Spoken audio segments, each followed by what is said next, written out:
This is the practice test for algebra, and here we're working on problem number 10. And it says, in a police chase on the interstate, the suspect's car reached a speed of 88 miles per hour for a total of 15 minutes. During that time, how many miles did the chase last?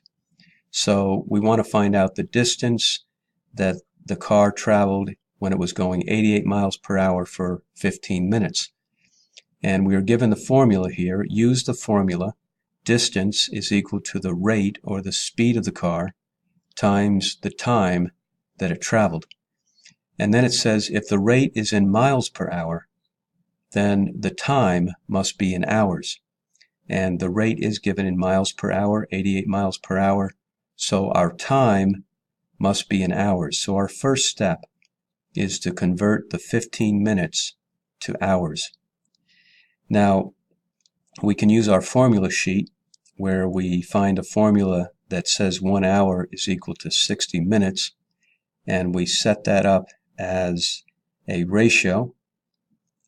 As I do here, 1 hour is equal to 60 minutes. We're going to use a proportion to find the number of hours, and the chase lasted for 15 minutes.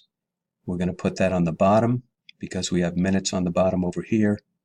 And when we solve the proportion, it's going to convert the minutes into hours.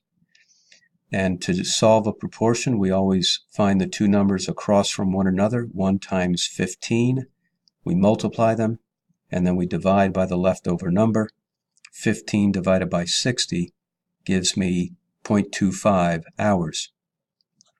So 15 minutes is 0.25 hours. That's how long the chase lasted. And now we can use our formula that the distance is equal to the rate, 88 miles per hour, times the time, which is now in hours, 0.25 hours.